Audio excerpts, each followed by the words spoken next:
Hey everybody, this is Sean Epperson with Thing12 Games, and I'm here to hang out with my good buddy on Legends of Tabletop. Hey everybody, it's episode 111. We've got Sean on, obviously. We're going to be talking about Yay! Click Click Boom tonight, along with some other things for that are going on with Thing 12 games, and maybe just some geek stuff in general. But before we jump into all that, I wanted to let you all know that Pod Chaser is a thing that's going on right now in beta.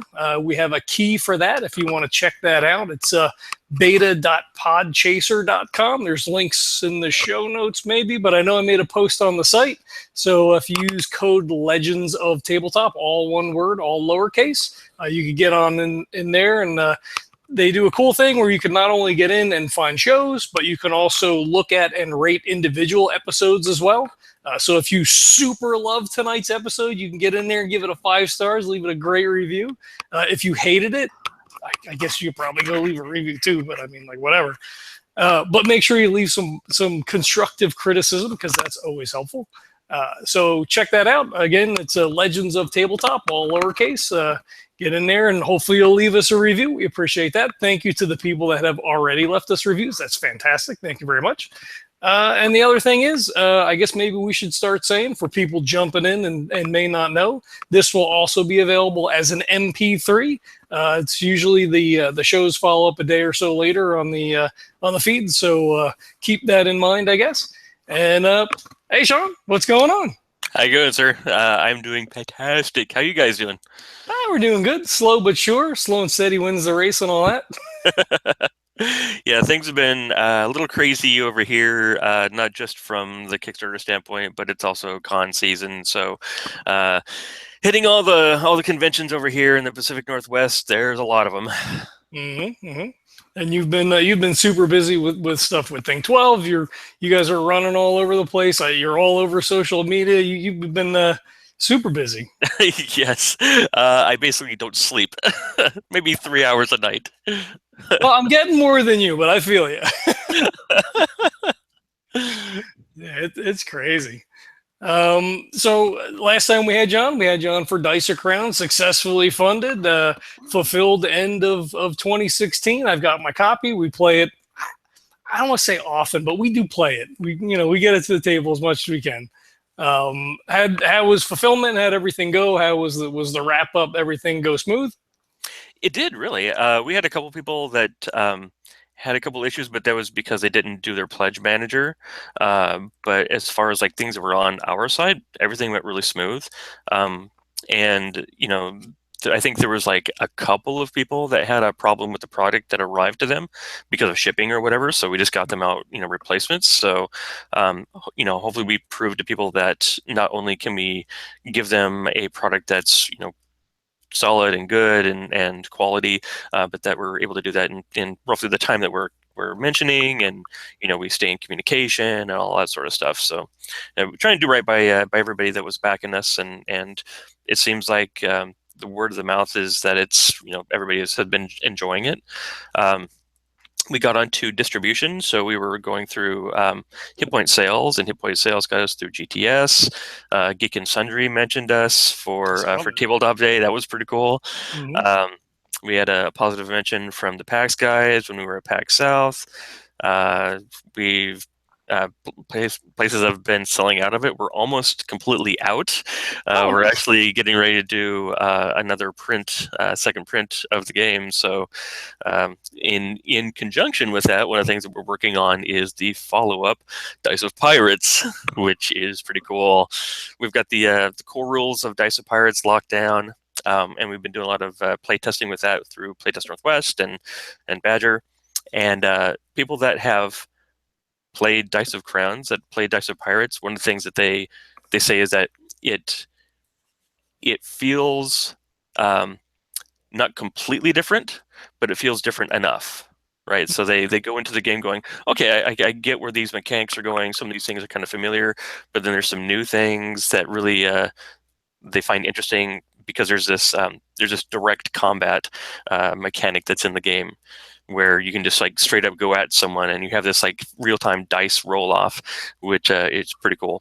So we're working on some advanced rules for the game, and finishing up the art and that sort of stuff. And we're targeting to have that up on Kickstarter this year. So excited for that.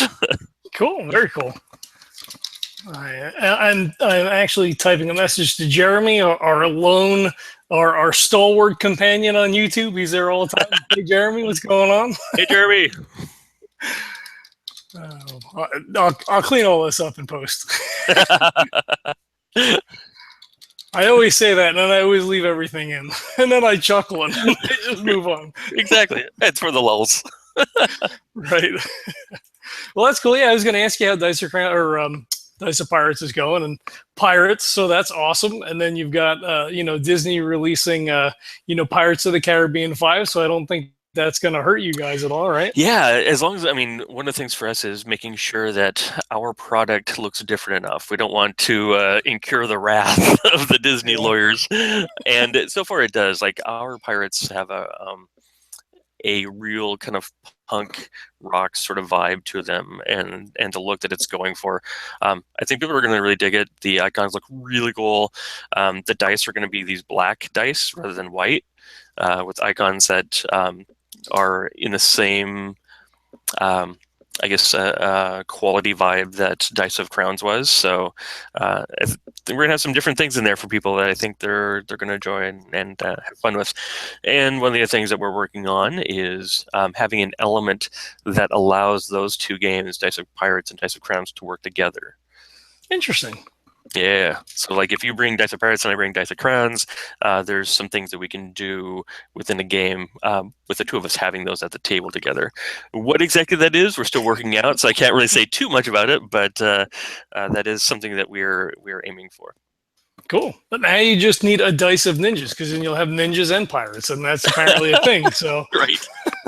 Well, there is a third Dice of game. I'm not going to say what it is, but we were looking at this as a trilogy when we originally started Dice of Crowns. So once Pirates is done, then we'll start in on the third of the Dice of trilogy before we branch off into some other cool stuff. nice, cool.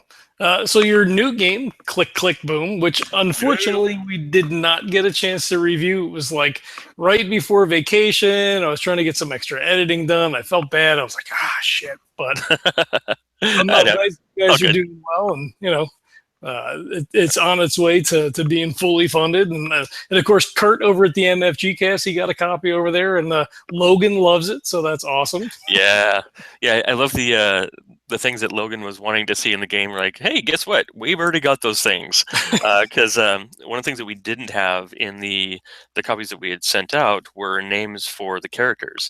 And so it actually finalized those like about a week after the review copies got sent out. So it's like, hey, Logan, don't worry, we've got names for the characters now. So that was on the docket. Right.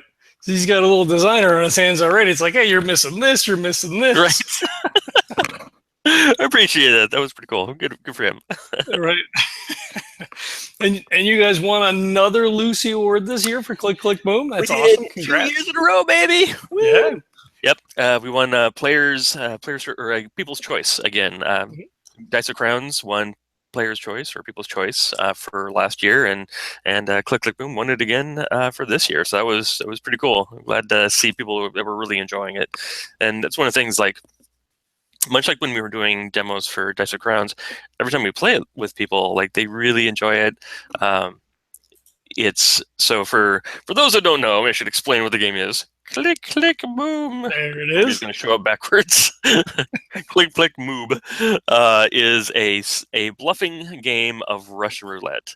So Russian roulette being kind of a dark theme, one of the things that we wanted to do was have an art style that counterbalanced that sort of dark theme and kept it light and comical. So, like, here we go. Here's one of the raccoon characters, one of the fox characters, and there's Jill Jackrabbit right there. So we wanted to sort of a light, accessible art style, and if someone gets blown up in the game, it's sort of like a Looney Tunes-esque, sort of like a bomb going off. So it's not bloody, it's not gory or anything like that. Right. And that's one of the things that people really have enjoyed about it, that it does keep it light. Um, Logan, is a good example. Like you can play this with kids, you can play it with people that are more gamerly minded. So it's been pretty cool. Um, so what? I'll jump into the rules a little bit. So Click Click Boom is, like I said, a bluffing game of Russian roulette, and the thing that sets it apart from a lot of different types of games in that genre is that you never get to look at your hand of cards. So much like Hanabi, I think, is the game that kind of inspired me a little bit. I love that mechanic of in Hanabi, you don't get to look at your hand. So, for example, I'd be showing this to everybody, and I'd be like, I have no idea. I can see myself, so I would be turning to the person on my left and say, "Hey, tell me a card to play," and they would pick one for me. And everybody at the table can comment on what that person's doing, and then I would put that card down. So let's say it's that one. And then I'd turn to the person on my right and say, okay, now what card should I play? Now they're going to pick one for me as well. And everybody, again, can comment on each person's choice. And you just go around the table and do that. The there's kind of a social deduction element almost in it. So as you watch people, how they interact with each other, you start to build up some information about what they could possibly have chosen for you. Like if I see someone pick a boom for you, I'm like, that's pretty sketchy. They may have done the exact same thing for me. I don't know that I really want to choose their card. Or, someone's really being, sketchy around the table. Like, yeah, okay, I'm going to go with this guy. You can try and make alliances with people. If someone has a lot more coins going on, you're like, okay, look, let's not kill each other. Let's go after this person, rob them blind, and then we'll sort everything out. So once everybody has a card to choose, has two cards in front of them, you have to choose one of them. Everybody chooses one, and you flip it over and reveal what happened. You're either losing coins to the pot, players are stealing coins from you, or you're playing the boom card. And the other interesting aspect of that is you don't necessarily want to play. You have to be careful what you're choosing, because players are going to be passing cards to the left and to the right. So if you picked a boom for someone, and you're the one that's going to be receiving a card, it's a good chance that they're going to be giving you that boom card that you picked if they kind of figure out what's going on. So we'll have games where someone raises their hand up, and all of a sudden everybody sees that they've got three cards left and all three are booms, and then they look around the table and they're like, okay, well, you don't have a boom in your hand. You don't have a boom in your hand. Oh, crap. I've got them all. Oh, no. I've made poor life choices. So there's a lot of comedy. There's a lot of, it's light. Each round takes like 10 minutes to play. A full game is usually about 20, 25, because you play 3 rounds. And person at the end with the most money wins. It's pretty simple. We do. Yeah. Yeah, no, that's cool. I was watching the playthrough video that you posted the other day, and it looks like a lot of fun. Like just enough social deduction, right? Like Jeremy said, it's a good, fun party drinking game. A couple of drinks, you're like, no way, that guy's totally screwing you over. So one of the things that my finance guy lives down in San Francisco, and he plays with his group, and they turned it into a drinking game, like a literal drinking game. Nice. So whenever you play the boom, you have to take a shot. There you go. That's gamers for you. Exactly. Let's modify this. How can we turn this into something a little more edgy? Sure, why not? Right.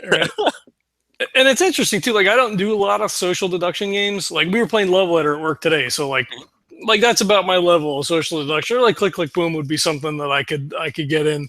But, I played Coup and Resistance and some of those things. Like it's not my first go-to.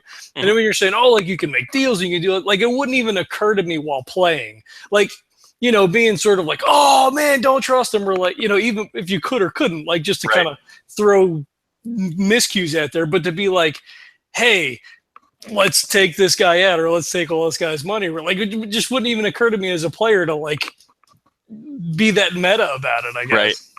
So that's actually one of the things that in our rule book we actually give an example of people playing around so they can get an idea of like, oh, these are the kind of things I could do. Because I've seen some people play and they're just like they're stone faced. They never say anything. Um, during the Lucy nominations, we had a bunch of different judges that talked to us about the games, and they played them all, and they had this like Shark Tank grilling session. And one of the judges had some problems with it, and he felt like he wasn't able to be successful in the game. And what I told him was like, well, in the game that we played, you were completely silent. And so Yeah. people were calling out your guard, like, "Oh, don't pick his card. He's playing a steal on you," or "Don't pick his card. He's playing a boom." And he never responded to it. I go, "What you need to do if someone's doing that is come back and go, no, don't believe him. Yeah, I I wouldn't didn't pick steer a you boom for wrong. you." Yeah, you need to like respond to that and try and get them on your side and undermine their position. That's how you kind of get into it. One of the other interesting things I've noticed is that you don't necessarily have to be a good liar. Like you could just be completely honest about things. If someone's like, you know, asks you like, "Well, what'd you pick?" You either can say nothing or just say, "Well, I picked a steal for you." Yeah, yeah. And then the other person to their left or their right, maybe uh, someone that's better at bluffing and lying, and may try and undermine you, which could help you out. So it's interesting that people that are like, "Oh, I'm not a good bluffer," like you can still do well at the game and not have those sort of like meta skills. Sure, sure.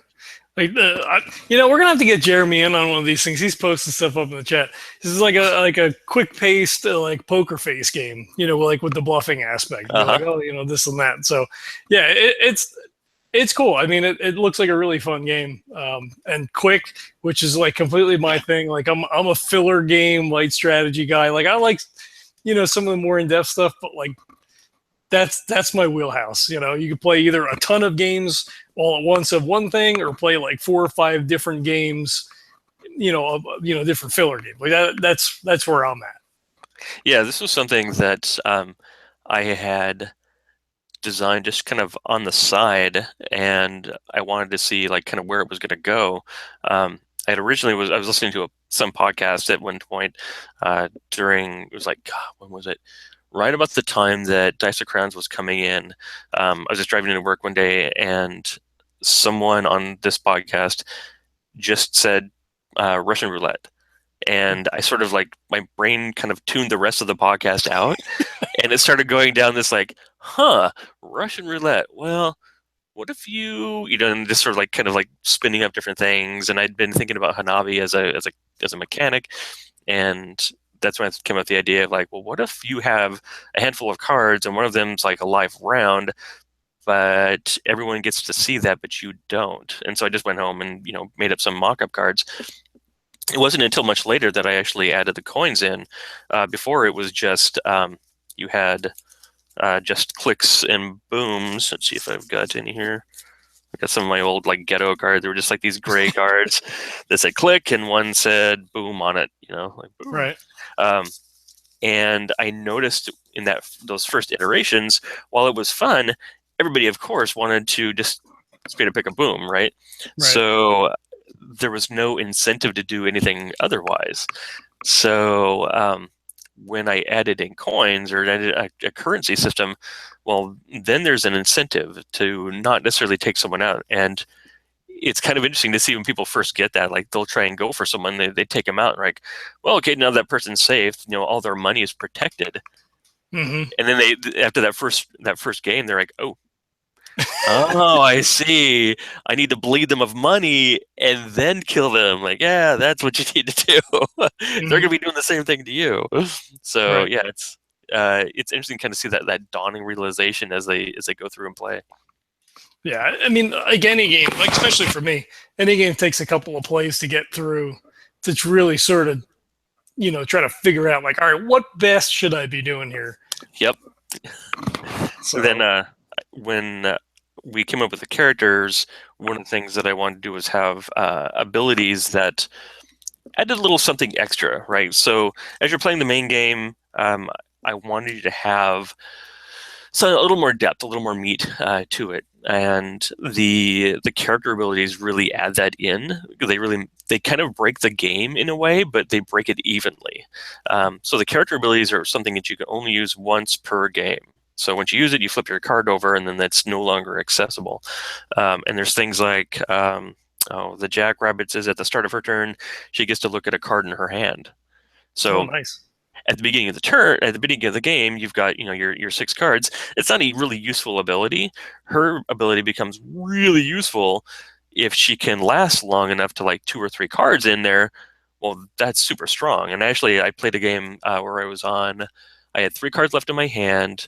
It started my turn. I flipped over one of the cards. I was like, oh, that's a boom. Well, okay, I know what card I'm not going to be playing, and so the other players have to, pick a card for me. And one of them actually picked the boom because they wanted me to pass that card over to the next person. Like, Nice. oh, nice, okay. um, there's let's see, another card. The Fox's ability is he gets to swap his hands with another player. So when he flips, everybody flips their hands up.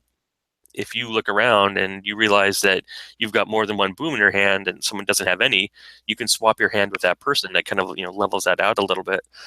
Um, the raccoon gets to steal money from the pot, but he has to survive a round at least to be able to do it, and he gets more money the longer he stays alive. Hmm. So basically, like for each card that he's played, he gets to steal a coin from the pot. So the raccoon has a real target on him. Like people really want to kill the raccoon before he like empties the pot out because he could potentially steal like 4 or 5 coins. Right. He's kind of gnarly. Poor trash panda. Yeah, exactly. It's so fitting too. Like, and we changed the artwork up a little bit. So like, here's where'd he go? He looks like a little bandit now.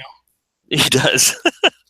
So like here's his general character card. He's sitting at the table, kind of looking slyly at everyone, and then his character ability there is Oh actually yeah, he shows him like actually stealing some stuff out, nice. and they put a little icon in the corner. So if you're holding all the different characters, you can quickly identify what they are. Sure.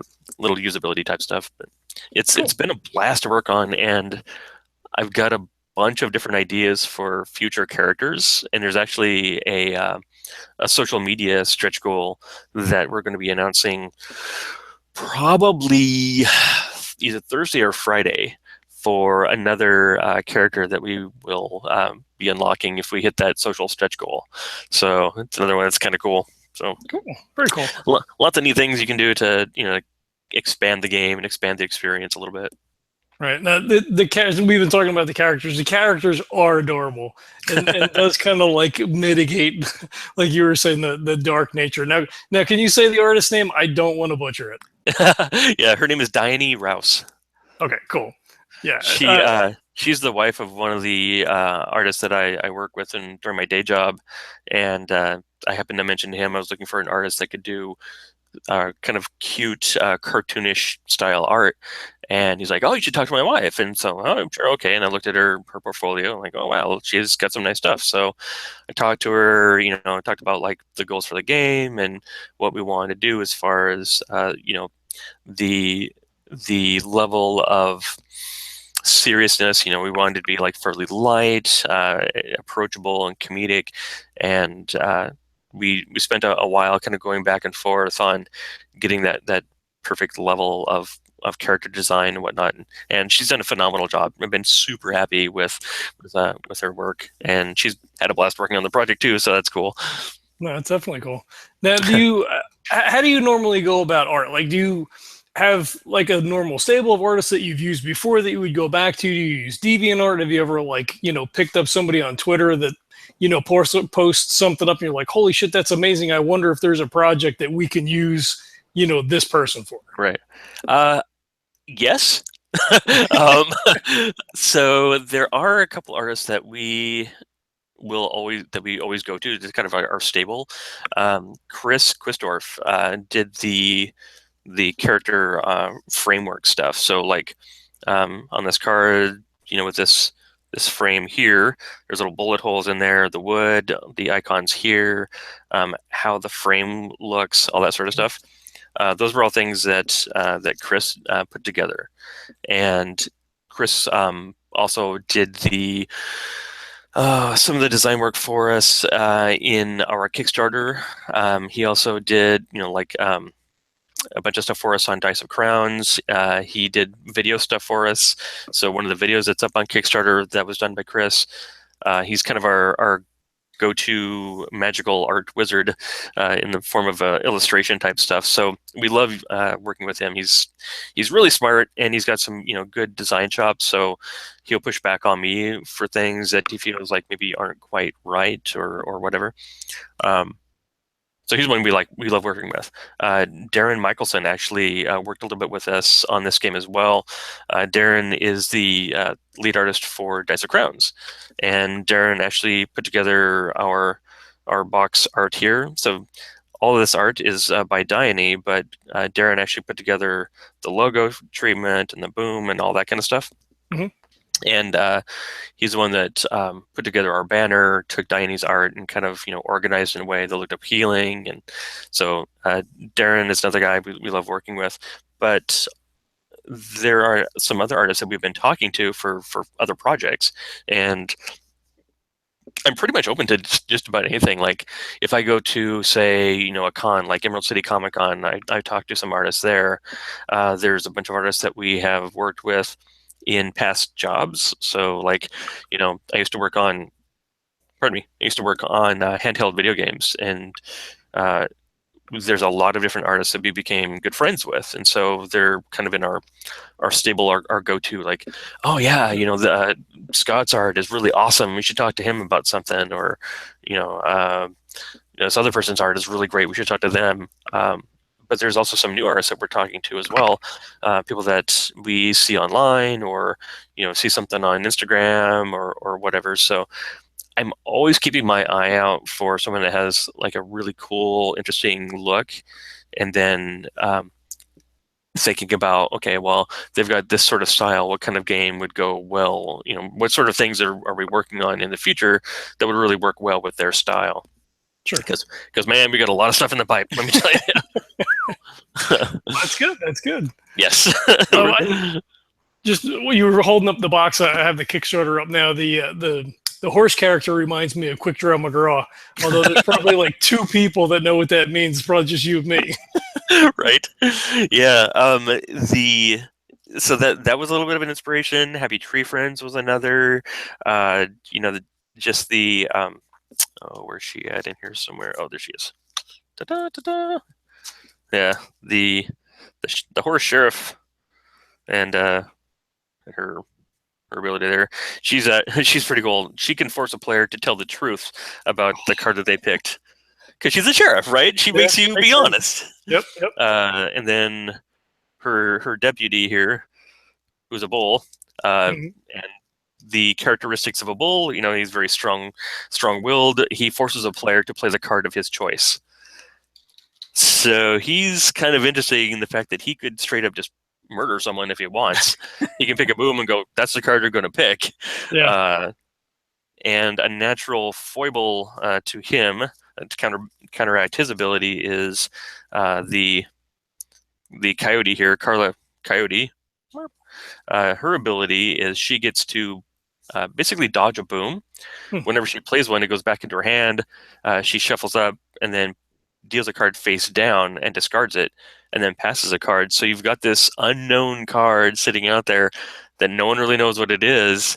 And for people that are trying to count cards and count the number of booms, it gets really tricky, because you're like, okay, well, I'm the ones I'm counting says I should have one in my hand, so they get really concerned. They may not even have one in there, but it gets into their head. It's pretty cool. Yeah. Jeremy wanted to know, were those Tiger Electronic handheld games, or was that something else? No, we actually worked on the Nintendo DS. I worked on Game Boy Advance. We did some early iPhone stuff at that company. I work on iPad and iPhone specific software now for my normal day job, but we were mostly at that job where I met all those different artists. We were specifically DS and GBA in my studio. There was one of the other studios in that company that worked on PlayStation Portable, and I think a couple of them did a few of the oh gosh, what was it that they did? Like some of the like early console type stuff, but it was handheld primarily. Okay, cool. Uh, I did a Spyro the Eternal Night for the Game Boy Advance. There was a swan song for the GBA. We actually got a 9.5 out of 10 Wow. on that game. Yeah, it was pretty crazy. Nice. It was we turned Spyro the Dragon into this crazy Metroidvania uh, crazy combo game that kind of blew everyone away. They're like, wait, this game is way more, intricate than we expected for a Spyro game to be. I did Looney Tunes cartoon conductor for IDOS before they ended up kind of dismantling themselves, which was pretty cool. I actually got to go to the Warner Brothers lot, and uh, that game was a music game where you were basically conducting a cartoon, and you're basically doing like tap symbols and all that kind of stuff on the touch screen. And if you were off time, the music would downgrade itself, and it would sound like a really bad orchestra playing these music. And characters at the beginning and end of the game would trash talk you based on how you did. So if you did really poorly, they would like Daffy Duck would come on and start like talking a bunch of crap about how terrible you were, but they were using classic lines from the cartoons. Very And cool. so we got to go to the Warner Brothers studio and have like all the voice actors for the Looney Tunes cartoons do all these classic lines, and they loved it. They were like, "Oh my god, I get to do this line! Oh, I'm so excited!" I got to meet Joe Alasky. I got to meet, and I can't think of his name, the guy that does the voice for Bender, um, and I don't know. Fry. I get to meet him. He did God, who did he do? He did Elmer Fudd and a couple others. Joe Alasky did Daffy Duck and Bugs Bunny. He was the guy that basically took over after Mel Blanc passed away. Mm. Um, so like yeah, Joe Alasky was like the real deal. It was really cool getting to like watch these guys kind of do their thing and be in the sound booth and just like, yeah, this is so cool. I really geeked on it because I love Looney Tunes type stuff. So, which I guess kind of goes back, for full circle, where like, this sort of art style, it's very Looney Tunes, Mhm. comedic kind of stuff. So, yeah. Cool. So we talked about the theme being kind of dark, underlying. Mhm. Have you gotten any sort of concern, any sort of emails or tweets to be like, well, I kind of like it. It looks cute, but it's not. I wouldn't play this with my because it's a family style game, right? I mean, it's Right. more that light beer and pretzels. You play with your kids. Have you gotten any sort of pushback or no? Um, I haven't. Actually, the only pushback I got was during at ETX when we were doing the Lucy stuff. One of the judges said that during considering the time frame, the pulse of what people are things are going on in the social world. Do you have concerns about having a game that has this sort of theme? She's like, I don't like guns, I don't like gunplay, that sort of thing. Okay, well, I can understand that, but again, when the character goes, we use terminology like boom Yeah. rather than bang, right? It's a little more Right. generic. We all kind of know what we're talking about, wink, wink, nudge, nudge. But there's really no guns. Like even like, oh gosh, like like Brandon here, the bull. Like he's got a gun on the table, but he's not like using it. Hmm. There's never anyone that's pointing a gun at you. Right. And when you do blow up, like it's like the character's eyes are open. Yeah. They're not closed, so it doesn't look like Right. they're dead, and it's cartoony, so you come back in the very next round. So I think having that comedic, the eyes open, the fact that they look crispy and not dead, and that you come back cartoonish type stuff. made it so people really didn't have that concern. Um, all the different conventions that we've been at, people let their kids play, and we've had kids play like younger than 8. I think we were looking at Bang the Dice or Bang the card game, and the ages there, and I think it was like 8 or 10. So we're like, well, that seems reasonable, for our game. That's kind of what they're going for, and. But I've seen kids, younger than that play and have a blast with it, and they don't think about it from like a gun, I'm killing someone aspect. They're like, oh, I caused you to go boom. That was so funny. And if you didn't know that it was a game of Russian roulette, I don't know that would be the first thing that I would think of, because of the way that the art is and the way that the game is laid out. It reminds me, like you said, of the old Looney Tunes and stuff. Like that's immediately where my mind went. So it wasn't like, oh, this is Russian roulette. It's like, oh, it's Russian roulette. Like, it's just completely the opposite, sort of thing. And like Jeremy said, it's cartoon fantasy, it's fiction, it's a game, it's tongue in cheek. It's not like you said, there's no blood, there's no, real imitation of violence that's being portrayed. So, we I don't originally know. toyed with the idea of having like a really hyper violent version of the boom, but then we quickly realized like, no, that's really the wrong way to go. We wanted to keep it far lighter and more like tongue in cheek and accessible, just because I think it makes it a lot more accessible and people are more willing to get into that sort of theme when it's really light and funny and not gross and gory. Sure. Now it's funny. We just got back from vacation. I took Watership Down with me because it's on my book of my list of books to read. Mm-hmm. And I never read it. Watched the movie, horrified as a child to watch it. Yep. So I watched it with my kid. I'm like, oh, I just finished reading. I want to watch the movie and see how close it is. And it's mezza. But we're watching it, and my kid's like, you watch this as a, she's 16. Did you watch this as a kid? I'm like, yeah, I was like, 8, maybe 6, 7. Like, they let you watch this? I don't know how I feel about that. And I'm like, they didn't care what we watched back then. Yep, yeah. 70s, baby. There was some pretty weird crap that we were exposed to. Yep. And it was like, here, just watch TV. I'm gonna go cook, or I gotta cut the grass or whatever. So it was completely different, So so for our generation, talking about the art and the theme and everything, like it would just never occur to me as being something that, like, unless we're sitting and having a conversation, like for me just to look at it, be like, oh yeah, whatever. Right.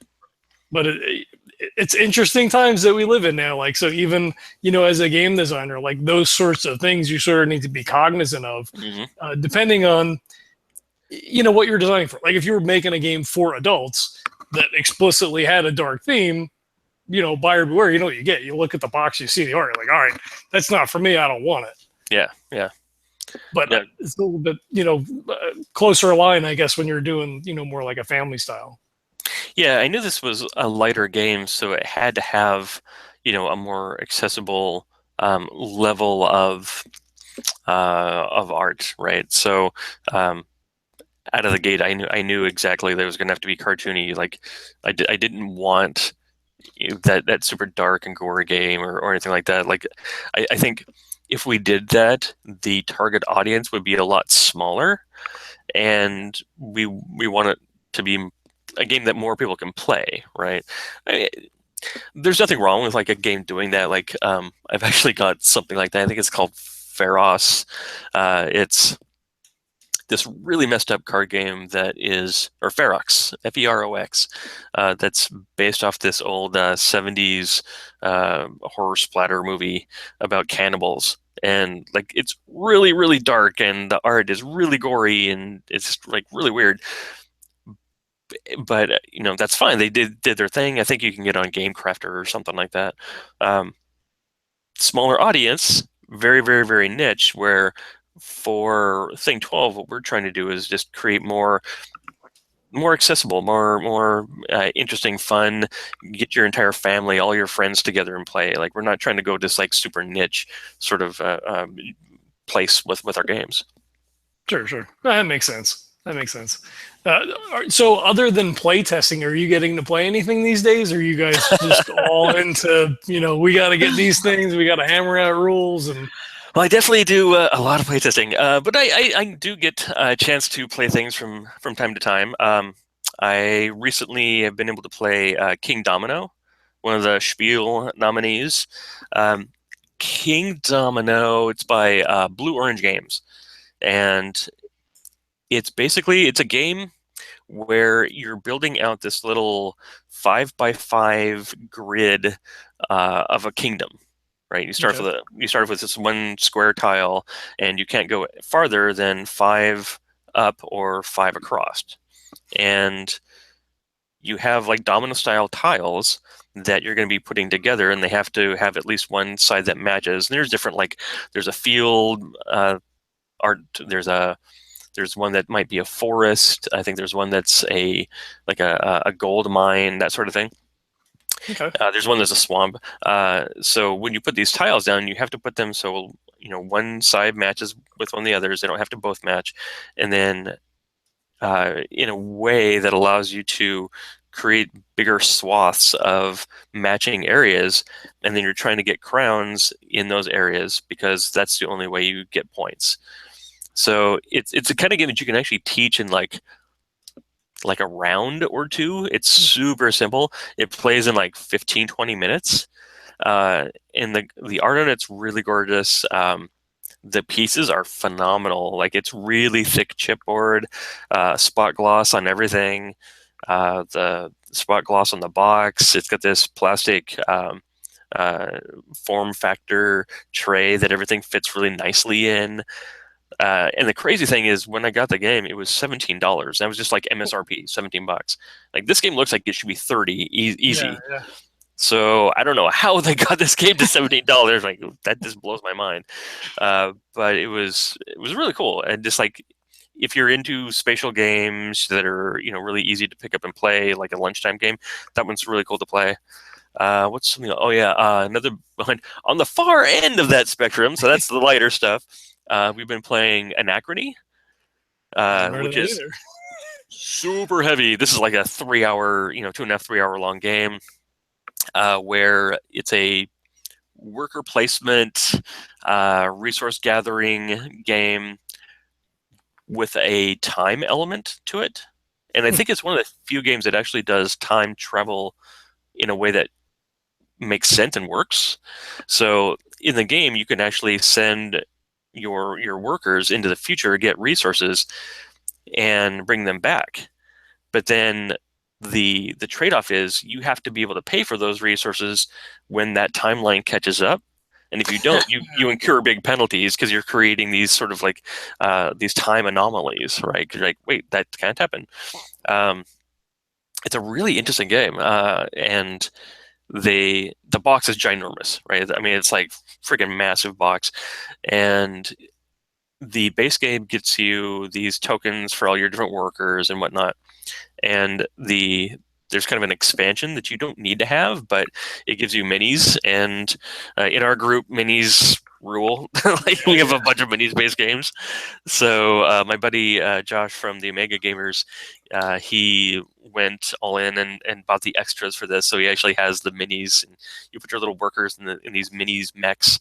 The theme of the game is that there was like this big meteor blast that went off and caused havoc across the planet, but we're working in the past and we're building up to that. So you're trying to like get as many resources together and build up all these different elements so that when that eventually happens, that you can kind of survive it, and then you kind of have this victory point system to see who won.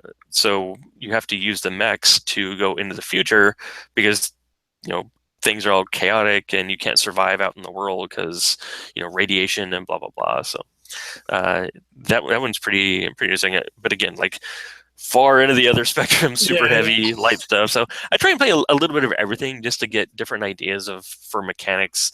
What kind of things are new coming down the pike, that sort of thing.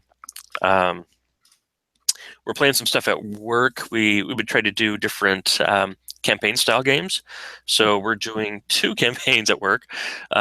We're doing Let's see, Seafall. I think we're on season 5 for that, year 5, which is kind of a pirate style game. It's a legacy game, Mhm. so there's things that you destroy in the game. You're like, hey, you uncover this thing, now rip up this card, or put a sticker on this piece of the board, or whatever. It's interesting. This is a game that came out after Pandemic Legacy, Mhm. and the the user experience for Pandemic Legacy had everybody just like off the charts. They were like losing their minds. And so when Seafall came out by the same designer, everybody was expecting this, like, I don't know, their expectations were like up to here. Yeah. Yeah, and I don't think it was able to deliver on that. So everybody was like, "Oh, it's terrible." Like, it's not terrible. It's a fun game, but it requires you to play in a way that really uh, allows you to kind of take advantage of the things that it does, right? So I can see how some people wouldn't be into it, and it also has this weird element where the very first round that you do, like the first year in the game, doesn't have any combat. It basically kind of teaches you the basics of the game before you can start like screwing with each other and messing each other up. And if you just go into it going, oh well, this is how the game is, you're not going to have a complete view of what the game is like. You have to get into that second year, and you're like, oh, okay, I can see the things that we can do now. So Right. yeah, I can see how people can kind of get the wrong idea about it. My group's enjoying it. And then the other game that we're doing is uh, Arcadia Quest Inferno Mhm. by Call Me or Not, which Arcadia Quest is a game where each person has 3 of these cute little chibi minis, and you're running around controlling your group and beating each other up and trying to kill monsters and sending monsters at other people to beat them up and trying to get gold, and you're working through this story of Arcadia, which in Inferno basically it's like you're going through hell essentially, and so you're fighting like these devils and little like demon chicks that are flying around, and multi-headed Cerberus dogs and all kinds of weird stuff. But it's pretty cool. I really dig Arcadia Quest a lot. So Cool. lots of stuff going on from there as far as game playing. I try not to be Nice. just completely focused on work. You gotta have fun. Yeah. I know sometimes it's going to be hard to get, especially when you're talking about like a 3-hour game. It's like, well, shit, you know, Right. I want to play this, but we have like all these things to do. So, all right. We may have talked about this before. I know we've had you on a bunch of times already, but what's the most satisfying aspect of being a designer? For me, it's actually the playtesting aspect. I love watching people interact with the game that I've created, or even if it's not one that I specifically created, that I did a development on or whatever. Like for Dice of Crowns, Badger created that one, but I worked with him on it, and just seeing people have fun, seeing those levels of excitement, seeing people like you watch their stomachs verbally, visibly drop when they realize that they've got a bunch of booms in their hand, that visceral sort of physical reaction to your game. I love that. I love being able to create something for people that they have a lot of fun with, and knowing that this is something that they're going to be able to create cool experiences with their friends. Um, that's the super rewarding thing for me. Cool. And conversely, what's the most frustrating? The most frustrating, um, Playtesting. it can be sometimes. Yes, I've been in the industry long enough to know how to deal with those with people who are like, oh, this game sucks, or like, oh, it's not my thing, or they try and give you ideas on how to fix your game, uh, and they don't really have an interest in it, and all their ideas are terrible, and you just sort of like, oh, well, those are good ideas, thank you, I appreciate it. You have to be gracious to people, don't be a jerk. um, I think the more frustrating aspect is probably more on the publishing side, like dealing with the, okay, well, we can't have this sort of thing because it's too expensive, or these elements are going to be too heavy, or you're like, that's this frustrating stuff, that it's the limitations, right? That kind of annoy me.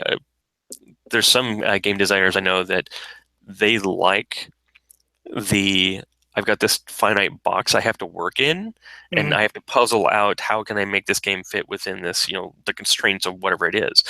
Um, for me, I'm more of a thematics first designer, so I'll come up with like a theme, like Russian roulette, um, and figure out a way to take mechanics and make that theme work. Um, and then when I come up with the like, well, this other thing is the financial limitation on that. It's like, oh, that's so annoying. Damn it! Why can't things just be completely free? So I just make cool stuff and give it to people. Curses.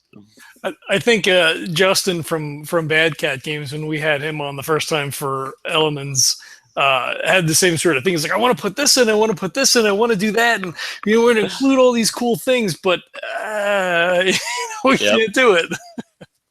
Yeah, my finance guy is Sean Harold. He is always pushing back on me. Like, I'll come like, oh, we need to have this, and he's like, no, we can't do all that. You're gonna have to. You can do these things. Like, you're such a jerk. No, fine, okay, I'll make this work, I guess.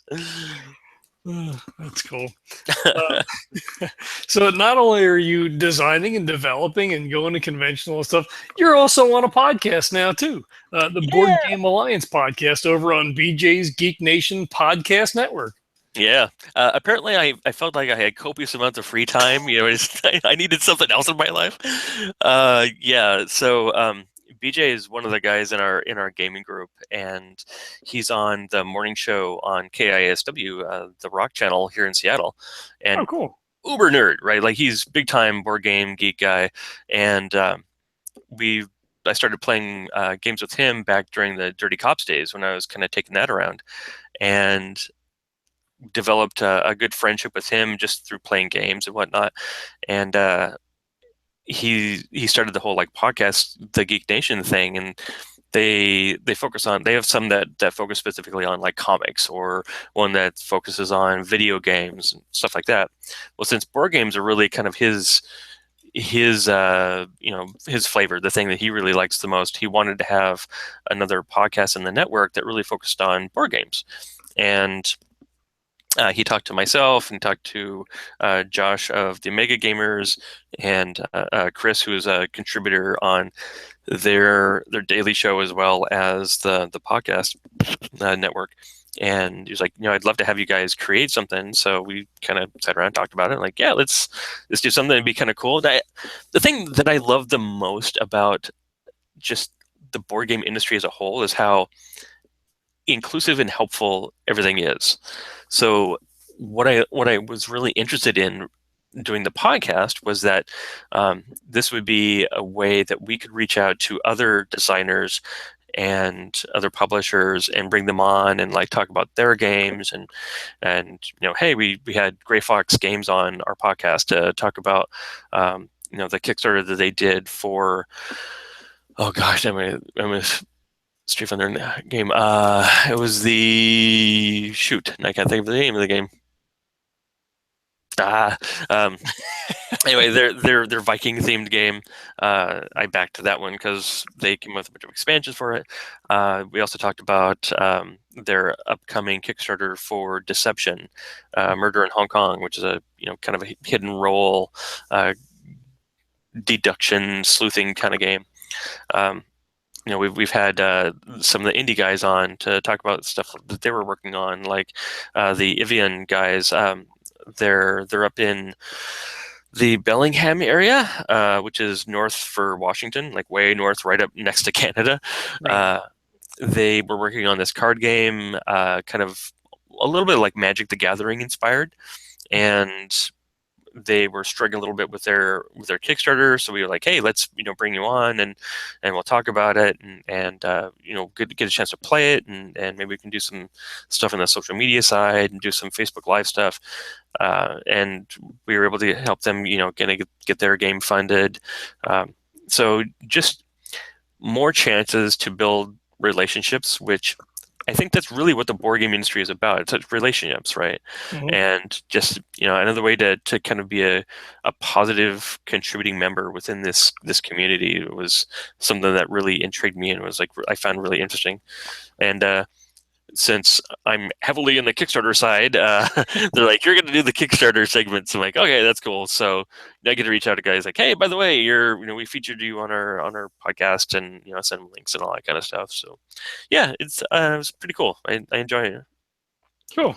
Yeah, I feel not only is the board gaming community that way, and the larger community, but all podcasting as well. I mean, we Yeah, have other podcasters on. We talk about other podcasts. I mean, we talk about other shows that are aren't on the network that that I enjoy, and people that I listen to, and shout out to Fandible since we're talking about it. So yeah, I think it's cool. I mean, it's not about one person being better than the other or whatever. I mean, people may like Fandible and not like us. People may like us and not them. It's not about trying to grab everybody. It's let's bring everybody up together. We're all part of the community, and like I said on a previous show, like we are part of the community, and there should be a certain amount of responsibility that goes with that. I buy my games at the game store. I don't yep, go to Amazon. We try to support our creators. We back Kickstarters. Oscar Rios is on all the time, and back his Kickstarters, and like it's just you should do that, right? I mean, it's right. not just about,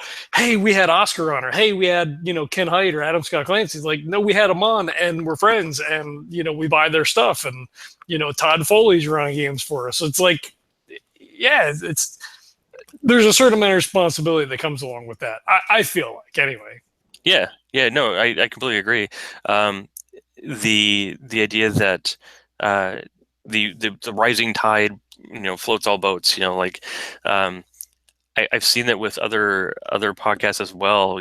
I think what's a good example? The Stronghold Games and Portal Games, they have a podcast, right? And they talk about games that just aren't theirs, right? They talk about like different games that they've been playing and things that they're really interested in. They don't have to do that. I mean, they Yeah, could just use their podcast as a way to like talk about their own games, but they don't. They actually, do give back to the community and kind of like bring others into the fold because they're gamers too. And I think that's a big part of it. Like we're all gamers. We want to play more games. I want Company X to be successful. I want Evian to be successful because I want their game to fund on Kickstarter because I want a copy of their game. I don't know. It's cool. I like playing it.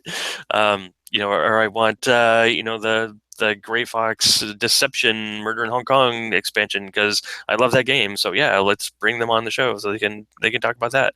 I want your podcast to be successful because then you can have me on and we can talk about stuff. And I see you being successful, and it makes me feel good that you're doing things and moving things forward.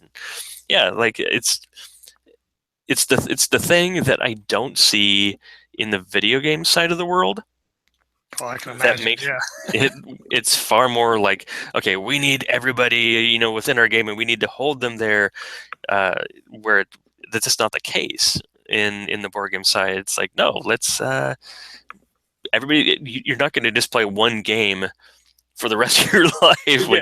unless maybe if you're a Magic player, maybe, but like most people, You if play they're your playing games. board games, they're going to be playing lots of different stuff. So yeah, like doesn't matter, just support each other. Yeah, for sure, for sure. Although if I could only play one game ever, it might be Splendor. I know that James Ernest is probably like looking around all of a sudden, like what? Did you hear It's about still my the go-to. Speaking of Splendor? Did you hear about the expansion that they're doing? It They were is just talking supposed about. to drop July or August, I think. Right? Yep, yep. Yeah, Cities of Splendor, if I remember right. I think so. Yeah, it looked like it had Yeah. little 3D like towers, and there were some extra cards and things. I'll be interested to see what's involved. We still play it a ton. I'm taking it to work tomorrow. Oh, right on. So do you do like the Fire Player expansion of Splendor or? I didn't know. Is there already a previous expansion? It's kind of a user-based expansion. I think it's sort of like unofficially supported. Hmm. If you go to Board Game Geek and hit up Splendor, there's a five-player like rule set. You have to add in like I think it's one more token for each color. Um, and I think that's about it. Maybe one extra gold so you can claim things, but it doesn't change the card layout or anything like that. And we've done it before, and it works just fine. You Right, just right. have to have those extra pieces for claiming gems. Cool.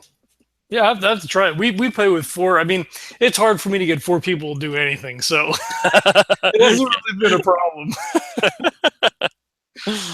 But yeah, it's yeah. Again, and it's right up my alley. Like it's not super rules heavy. It's not super deep strategy. You could play it in a half an hour, and like for me, it's that slow building. Like you're going and you're taking cards and like you're kind of going along and like all of a sudden you're like shit, he's got 10 points. I've got 2 points. What the Right.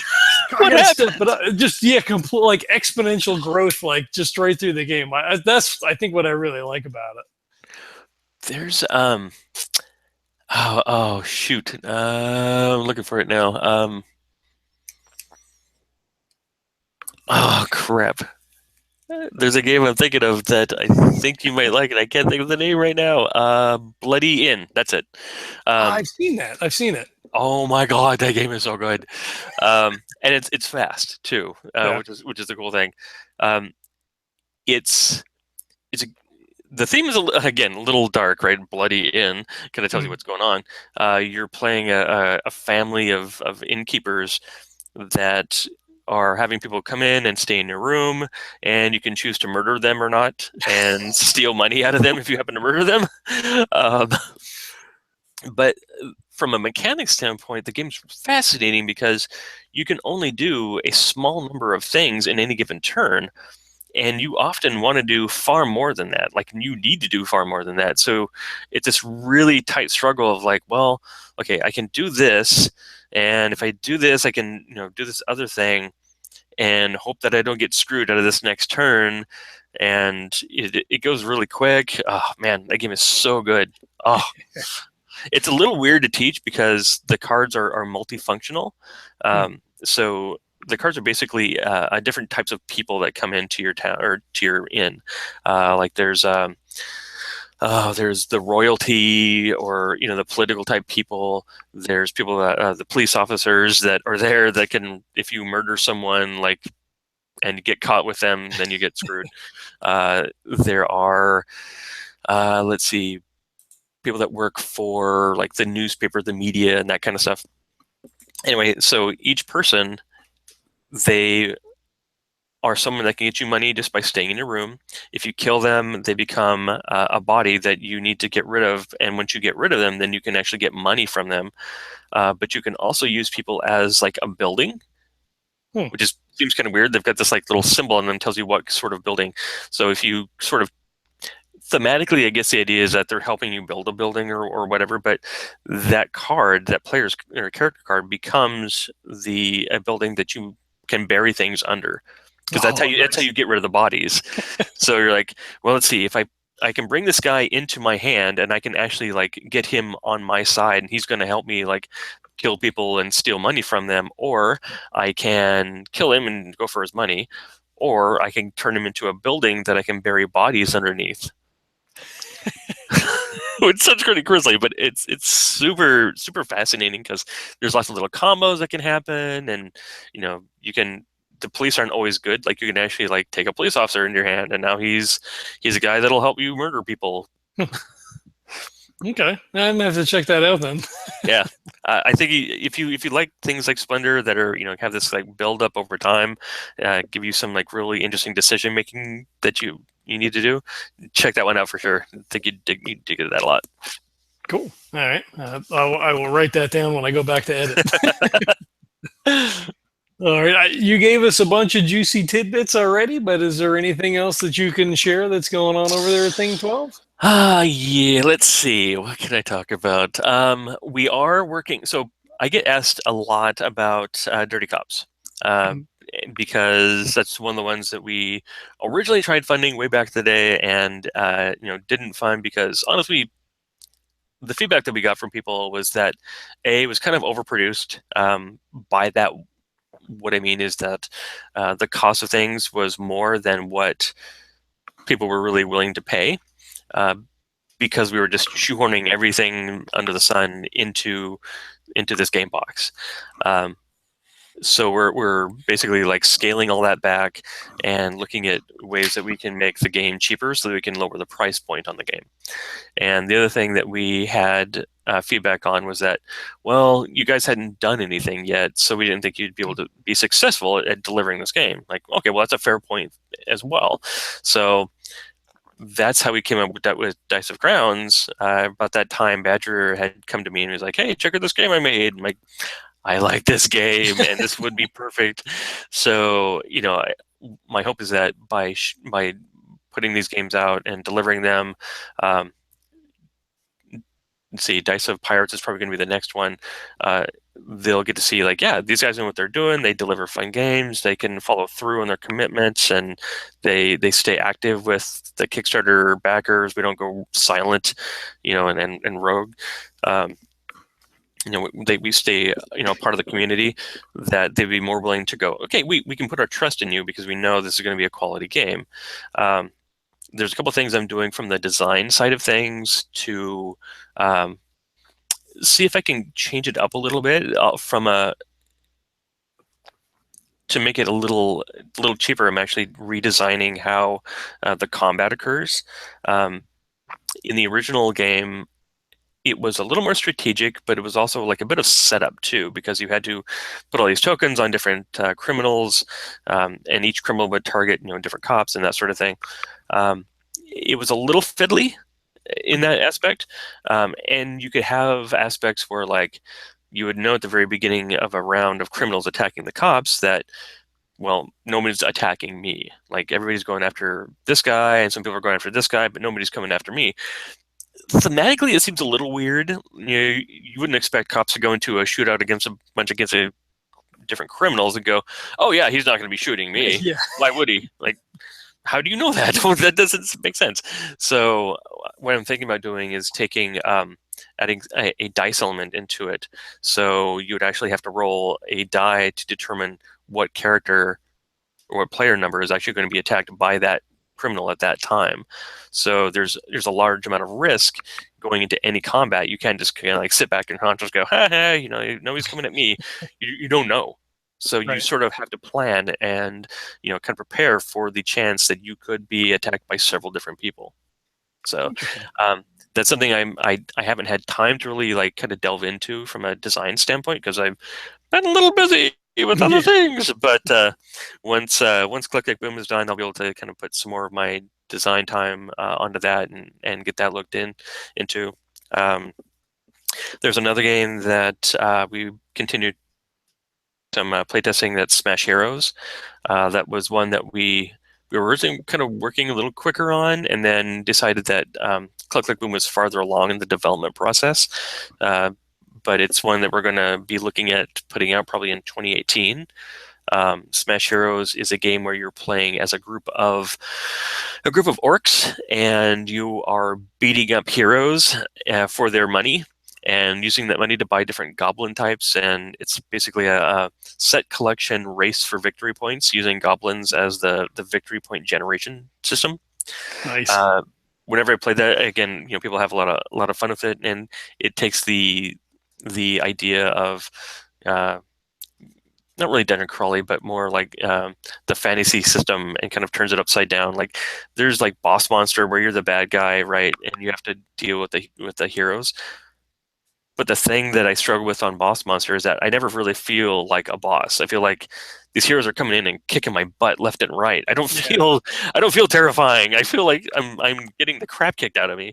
And so I wanted a game that allowed you to feel like an evil badass, right? Like, each of the heroes, you're going to be destroying them, and they look terrified. Each character, has this sort of like, like they're crapping their pants sort of look. So that's, I think, something kind of unique and different, in that space. And then there are, let's see, I don't know if I can talk about that one yet.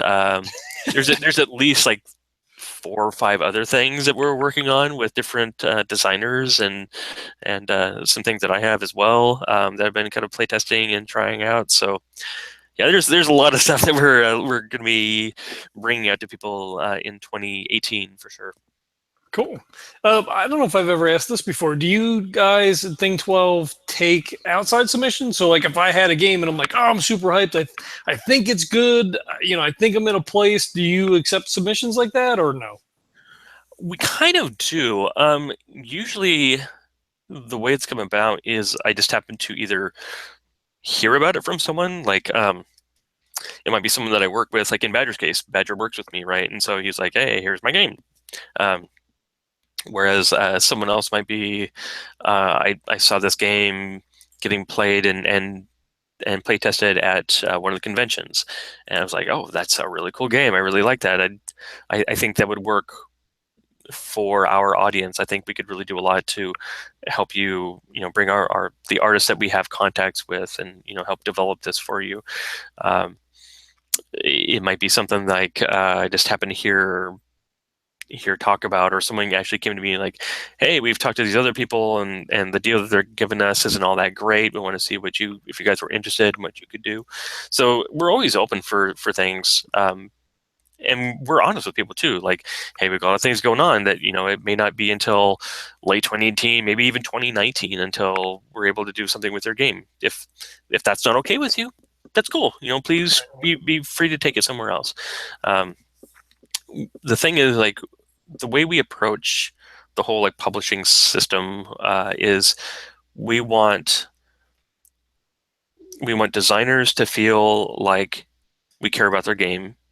We want the designers to feel we care about them, because we do. The same thing with the artists. We care about uh, their their enjoyment on a product. We care about them as an artist. The illustrators, we care about them as well from an artistic standpoint, and want them to have the ability to be creative and be able to be taken care of as well. So I've been told by some designers that like sometimes they'll go and present something to a publisher and be like, I kind of felt like they just wanted it for their catalog, right? They don't really give a crap about me so much as like, yeah, we could take this and put it out and make a quick buck off it, and cool. And they're like, that's not really kind of what I'm looking for, right? I want to, it's their child, right? It's their baby. Right. Like they want to see this, treated like that, and that's kind of where we come from. Um, we Again, it's about building relationships, and everybody that works with us, it's not just like I'm the artist and I can only do the art, right? Like we'll have the artist give feedback on a design thing. Like they're like, hey, I had a problem with this design piece, I struggled with this thing. Okay, cool. Let's talk about it. Let's work through things. Darren and Chris, who were the art team for Dice of Crowns, they offered lots of little tidbits for some of the advanced rules, and for the special, like 7 dice roll systems. We went through a lot of that together as a team, and I think that for us and the way we approach things, that's a more interesting space to work in, right? It allows everybody to feel like their opinions matter, like we care about them as a person, like they can have a positive contribution to the game. Um, Ultimately, one person has to make the call, right? Like we want the designer to own the design, and as a publisher, sometimes we have to say, well, I know you want to do that thing, but it may be wrong, and I'll explain why. Like I'm not just saying it because I'm a dick. I'm not saying it because it's my way or the highway. Like here's specifically the reasons why I'm coming at this. Do you have any pushback on that? Let's talk it out. So we've had lots of really positive experiences from people, and through the games that we've been doing, people saying, "Yeah, I love working with you guys," and I think that's kind of been like kind of percolating out, and other designers are talking to each other, going, "Yeah, I really like working with these guys. They're really cool. They're really easy to work with, and they give a crap about you." So, yay! Yeah, no, it's definitely good. That's definitely the kind of reputation that you want to have, because that, it is about building relationships, and we're friends with a lot of guys that come on, with you, and we've had you on a couple of times, and like I think that sort of stuff really shows through in the quality of the work, the relationships, just the things that are going on, outside of, okay, we're making a game, and that's cool. I think that's a cool part of the community as a whole. Yeah, yeah. I mean, everybody has like different ideas and things that they want to accomplish and goals, and that's one of the things we'll talk about. Like, what are you hoping to do with this? And it may be like, hey, you got a cool game.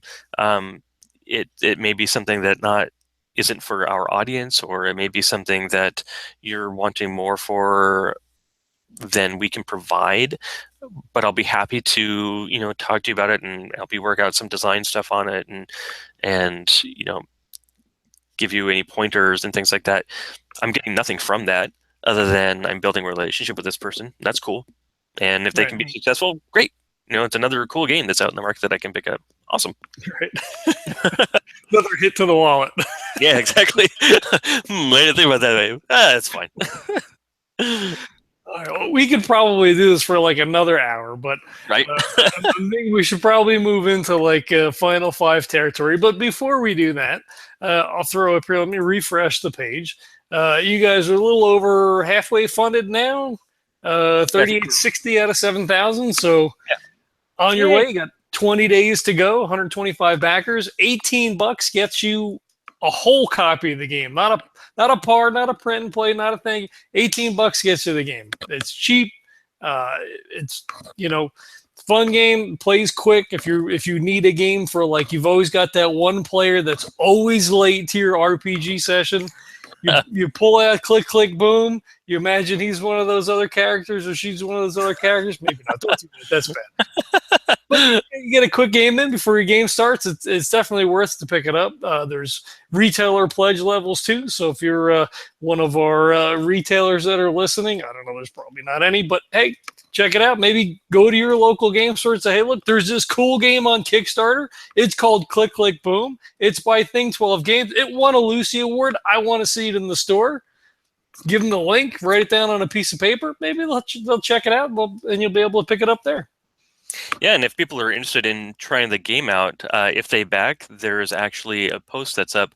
It's number 6 in our post that we've done, and you can get the print and play. You can download a copy of the game, including the rules, and print it out and cut them up and play with your gaming group. See, there you go. It's as easy as that. All right, so we'll move into the final five here. I have all board game designer related final five questions. Sweet. Well, 4 anyway. So the first one is a co-op or more of like a PvP style game, like an adversarial game. Which do you prefer? Definitely PvP. One of the jokes within my gaming group is competitive. We're working together, but you may have a secret agenda where you're trying to screw everyone else over. Our gaming group loves to trash talk each other and give each other a bunch of garbage. So are kind of okay with us, but if we have a chance to like stab each other in the back and mess each other over and ruin each other's plans, like that's all great. We love that stuff. Mm-hmm. Yeah, me too. I do a lot of 2-player stuff with my brother, so that definitely holds true. Like Gray Fox is Seven Ronin or Sun Tzu or anything like that. It's like I am gonna kick your ass. Exactly. All right, beer and pretzel style light strategy or deeper, Euro style. I'm gonna play a game for 3 hours.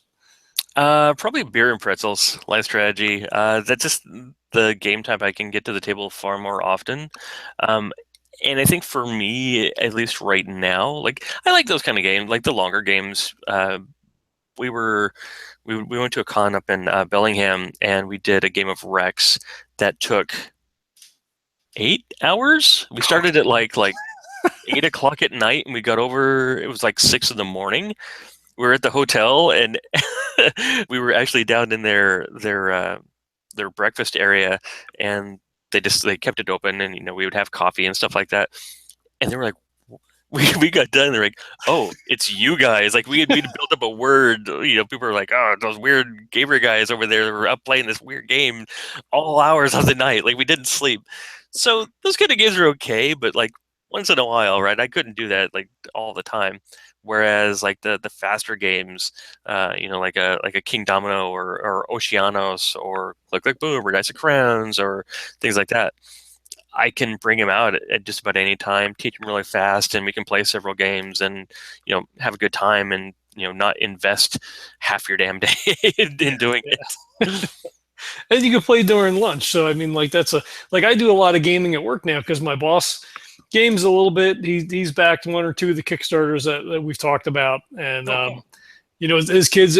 I brought Splendor to work. He played it. I was doing board game meetup for a while. He came with his whole family. His son loves Splendor, saved his own money and bought it. Wow, So that's I was awesome. like, damn, that's so cool. Welcome to the fold. Yeah. So yeah, so that's cool. I think, I mean, maybe that's sort of a byproduct of like, our schedules and the way society runs. And it's like, hey, I can play a game for half an hour, Yeah. whether it's just at lunch or, before dinner, after dinner with the kids or something like that. Like, it's just so much easier to get that in. There's also like for me, not just in like the play sessions I can get into, but also I'm from a designer and publisher standpoint, I have this like craving to consume as many games as I can. Well, I can't do 3 hour games, nonstop. I gotta like the lighter stuff's a lot easier to get an idea of like different mechanics and things that designers are doing and different ways to approach things. Like that feeds me in that sort of way that allows me to kind of like funnel stuff back into my own games. So I think that's probably another reason why I tend to like some of the lighter stuff. Oh, I see you're doing double duty. Yeah. All right. All right. Do you prefer being a designer or a developer? Hmm. That's an interesting question. I'll tell you about that. I'm kind of 50-50 on both. The design aspect is fun in that sort of puzzly sort of way, right? So like there's a lot of like open creativity where you just come with like, oh, I've got this really cool idea, and then you start working through it and putting it together, and then you do a quick playtest with your buddies, and you're like, oh, okay, this is terrible because of X, Y, and Z, and you figure out where it's all broken, and then go back and fix it, and blah blah blah. So that's fun and interesting in a completely different way than development is. From development side, it's more I feel like I'm utilizing different parts of my brain, right? It's almost like if I were to compare like playing a lighter game compared to playing a deeper game. Mm-hmm. From a development side, you're having to think long term. You're having to think about market sustainability and you're thinking about the types of players they're gonna like this. You're thinking about UX design, like all these crazy publisher type stuff that a lot of times designers don't really think about or sometimes don't care about. And that's a different beast, but it's also something I find really fascinating. I think that's one of the reasons why I kind of like straddling that line, like working on my own things, but also working on other stuff to bring other people's things to fold. I've got a lot of respect for Ignacy Cevicek, the head of Portal, who also like designs games as well. Like he's sort of like there's a guy I kind of aspire to, right? Like he's running Portal, and puts out the games, and then also like design stuff like Terraform, or not Terraform Mars, the the Mars game that he's doing. Not Red Planet? No. No, it's basically like a redesign of uh, the island adventure game that he did. God, I I think I have know to what you're do. talking about. I can't think of the name though. Yeah, but so he was the lead designer on that. So that's a cool space to be in, and I feel kind of blessed that I've got those opportunities to go down both those sides. Right. And it scratches a different itch, like you were saying, like, the design side is more creative, free form, you're just kind of throwing a whole bunch of things together where, the developer is more, it's a different puzzle. Yeah, completely. Yeah. Cool. You prefer a small con or, a large con like Gen Con? Probably the smaller cons. I think I get a lot more time to really interact with people at the smaller cons. I think one of the ones I like the most up here in the Pacific Northwest is like Dragonflight and OrcaCon, and ETX to a degree as well.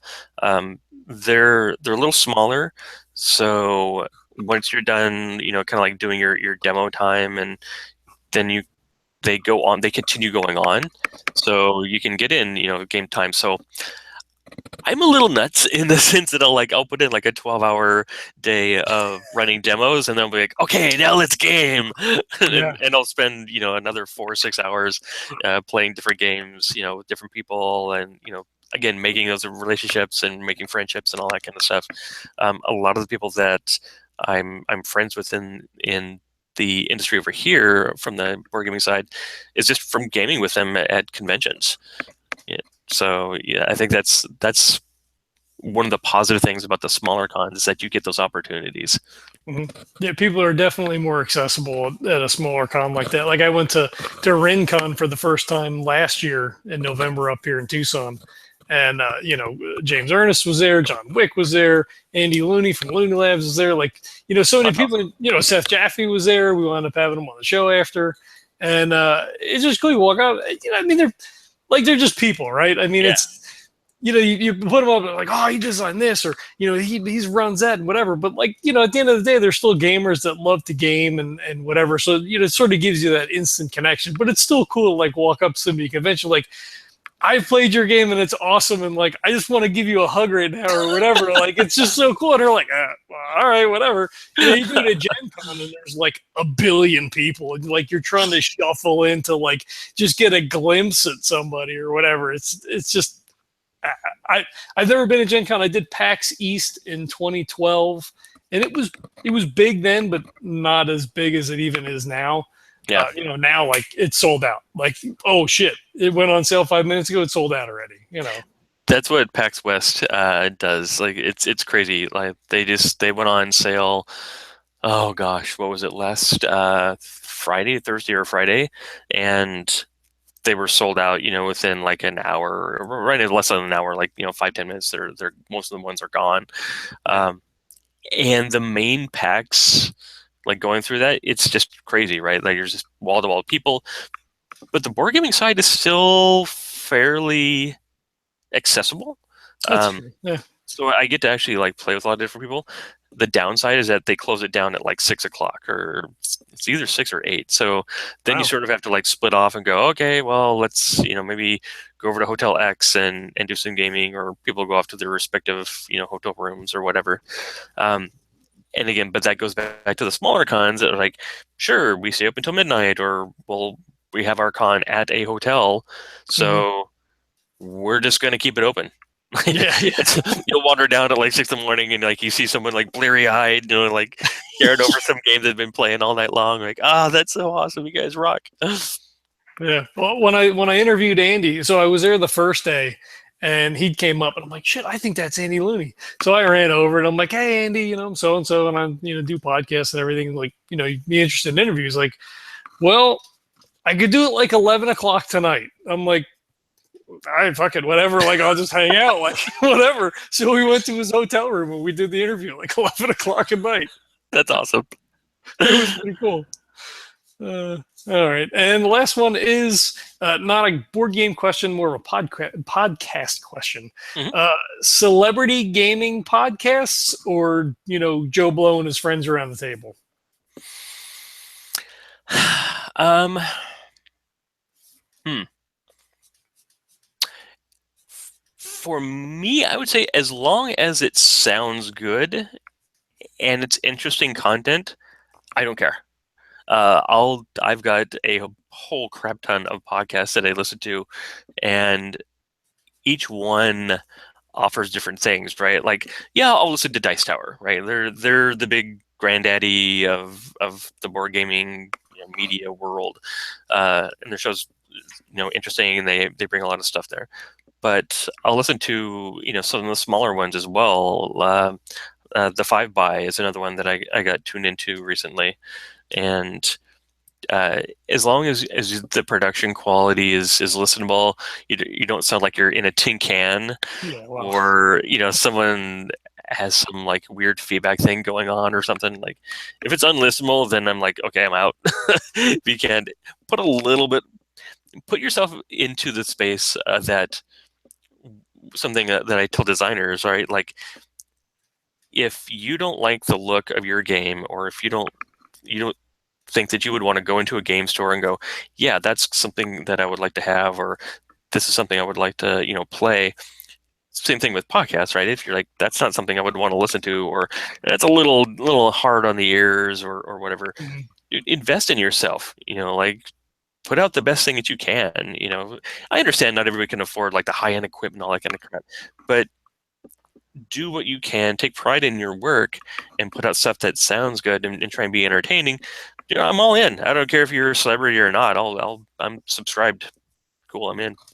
Cool. Yeah, it's a really weird place to be now, because now like there's money in podcasting and things, so there, you see a lot of movement, in podcasting. It's like, for me personally, it's one of the things I struggle with. It's like, okay, well, how does Joe Blow, not necessarily us, but anybody that's like, hey, I want to start a podcast, like, how do you compete with Critical Role, or Right. Brian Posehn, or like, any of those sorts of things, because people are in just because, oh, I know that name, I'm Hmm. in, I'm going to listen.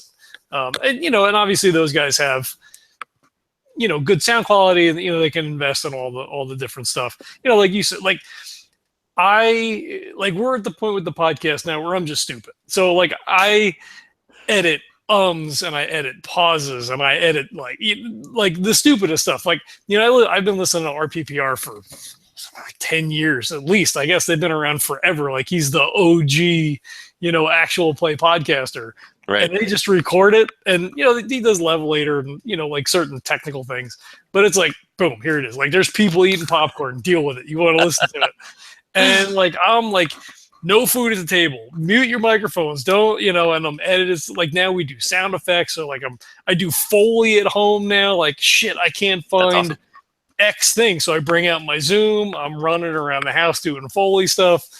So like, because it adds so much more to the show. And like, I, I used to listen to a ton of podcasts. Time wise, I'm down to a handful. But like I approach the podcast as I would as a listener. So like, what do I want to hear? Yeah. And we're at a point now where it's like, I'm trying to present like 110%, because why wouldn't you? Like, Yeah. if you're not gonna do it right, then don't do it right. I mean, whatever. Yeah. No, and that's it. I mean, it's content is king, and so if you're presenting something that is this is interesting, sounds good, uh, editing out all the ums and uhs and all that kind of crap that are really annoying when you hear them over and over and over.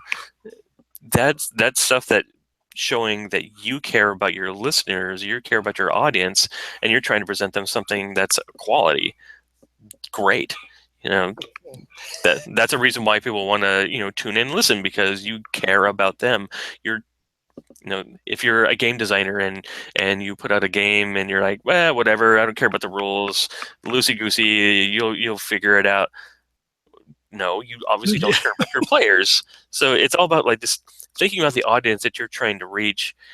Care about them, care about their time, and give them the best thing that you can, and show that you value their time, you value their money, you value their whatever that they're bringing back to you. absolutely, absolutely. And I'd like to think, for the most part, podcasters are doing that. At least the shows that I listen to are doing that. Some, they'll have bad episodes here or there. The Ghosts in the Wire sort of thing. Like, you have to like Yeah. excuse that sort of stuff. I, Oh I yeah. think we're at a point in podcasting now where I think most people get it. Like, they know what they're getting into when they get started. They may not know, like, okay, how, what levels I want to, edit to, and like those sorts of things. But they're like, hey, I know I have to do, X amount of work when I get in. So I think like we're in a heyday right now of podcasting. I mean, like, so many podcasts on the air now. There's so much content to choose from. It's really cool. Yeah, I'll notice like guys that will come on and they'll start their podcast and go, um, we had some audio issues. We cleaned it up as best we can. We really apologize. Okay, I'll let that go. Like, they're aware of it. They did what they could to fix it. Things happen. Whatever. You'll fix it and move on. That's cool. It's the ones that like you started up and you're like, this is a little rough. Really, this whole thing's gonna go like this? Yeah, okay, next. Sorry, man. Maybe in a year you'll figure things out and get it worked out, and I'll come back to your show and see if it's any better. Yeah, so again, it's all about the quality and just doing the best job that you can. Well, with that being said, skip like the first 10 episodes if you're going to start listening to the show. Yeah. One of the things that that we kind of lucked out for the podcast that I joined, I'm really, really lucky because we record at a radio studio, right? So we have super high-end equipment. We have super nice mics and really awesome editing bay and all that kind of stuff. So it was kind of a I don't know if blessing in disguise is the right word, but again, it allows us. But Chris, who does all the editing, again, we care about the audience, so we're going to edit out stuff that sounds like crap, or we're going to stop ourselves when we start stumbling over things, unless it's funny. And again, like as a podcaster, like when you're editing your stuff, you're like, that was kind of funny. Yeah, it was a screw up, but it's humorous, so let's keep it in. That's cool. Mm-hmm. Go with it. Yeah, that's my editing all the time. Oh, I got to edit this out and then listen to it and be like, yeah, fucking, I'm just going to leave it. Yeah, you can learn to be able to laugh at yourself. Yeah, it's almost like an inside joke at this point because it comes up like on a fairly regular basis. That's awesome. Yeah, well, it's like a little Easter egg, I guess, maybe at this point. Exactly. Cool. So I have all links in the show notes for all your stuff, but if you want to give out your details and things there so people know where to find you, how they can contact you. Sure. So Thing12 Games, you can find us on Instagram at Thing12 Games. You can find us on the Twitters at Thing12 Games. You can find us on Facebook. Guess what? Thing12 Games. And we try to be consistent with this. And Click Click Boom is on Kickstarter. Just go to Kickstarter.com, look up Click Click Boom, and you can find it there. Feel free to reach out to us, hit us up on any of the social media stuff. I love talking to people. If you have any questions or just want to talk about a cool game or anything like that, let us know. I love reaching out and interacting with all of the people out there in the social media lands. Mm-hmm. And Sean is super responsive, unlike us maybe for a lot of the time. But I don't know. Maybe if I was only sleeping 3 hours, I could do more on Twitter. Exactly. It's good to give up sleep. It's all good. I'll sleep when I'm dead. Yeah, there you go. Jeremy loves for my resting turn. Yeah. Jeremy loves your goatee. I'll throw that out there. Thanks, sir. Appreciate that. My wife hates it. Do you beard oil? I don't. No? No, I got it trimmed up. It was a little bit longer and a little scruffier. Thinking about just letting it go a little bit longer and see if I could do this double braid thing for when we do Dice of Pirates. There you go. That's awesome. It'd be a little thematic, right? Tell her you've got to do it. It's for work. You just have to do it. Exactly. This is board game related, honey. Mm-hmm. There you go. This is a marketing piece. Oh my gosh. So one of the things that I do whenever I go out and do demos, I try to be something that's interesting to look at. I try and create an interesting and fun experience. So when I do Click Click Boom, I've got a cowboy hat and a red kerchief and that sort of thing. And one of the game designers that I was playtesting with, he's like, yeah, you're not allowed to make any kind of princess style game because I really don't want to see you in a princess dress. I know exactly that's what you would do. Yeah, I would. That's awesome. I have no shame. Hey, whatever works, right? Exactly. Oh, crap. All right, I'll throw out our stuff here too. If you like this podcast and all of our other cool stuff, you can reach out to us and let us know at legendsoftabletop@gmail.com. We appreciate your questions, comments, and feedback there. We're on Twitter at Legends Tabletop. We're on Facebook, Instagram, Tumblr. You can find us on Stitcher, iTunes. We're all over the place. Just punch us into Google. You'll find us somewhere. Check out all the things. We'll have links in the show notes for all Sean stuff. You can check out the Pod Chaser beta. Use code Legends of Tabletop, all one word, all lowercase, and hopefully leave us a rating or a review there. Rate other people's podcasts. Go over to Board Game Alliance and give them a rating as well. You know, it's all about the community there. We forgot to mention, I did not do a commercial break mid-show, but check out Birds of a Feather Coffee Company. It's birdscoffeecompany.com. It's freshly roasted craft coffee, and it doesn't just say that. If you put in an order today, it's probably going to be roasted over the weekend and be in the mail on Monday. That's how freshly it's roasted. There is a Legends brew of coffee.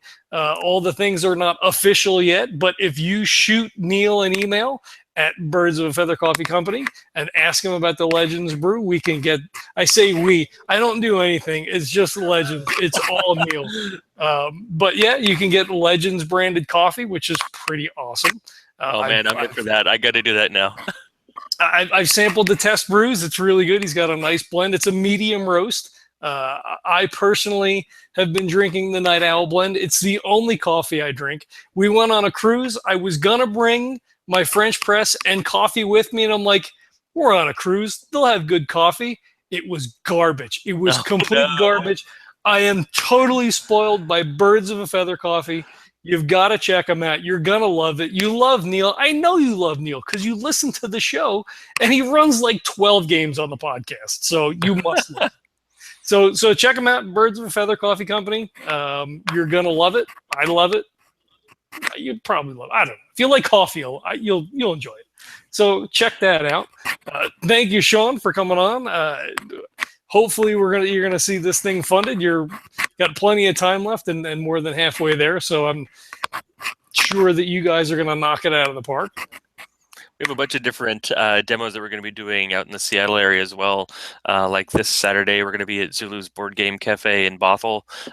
Those are really great guys that started up a really cool like eatery, and it looks like a D&D tavern. Which the place you walk inside and you're like, this looks awesome. Really like dark teak wood and swords on the wall and armor pieces, and it's really, really dope. And the guys are super, super nice. So we're gonna be there. We're gonna be at Mock's Boarding House over in Bellevue the week after next. That's Sunday, and I'm working on a couple other places that we're going to be doing demos. So if you are in the Seattle area, if you're going to be in the Seattle area, then there'll be chances for you to check out the game, and we're also going to be doing some giveaways at those events. So like at Zulu's, we're going to be doing a $20 gift certificate raffle. For anybody that plays the game, you get a free raffle ticket, and you can either win one of the $20 gift certificates, or you can win a copy of the Dice of Crowns playmat, which it looks really awesome.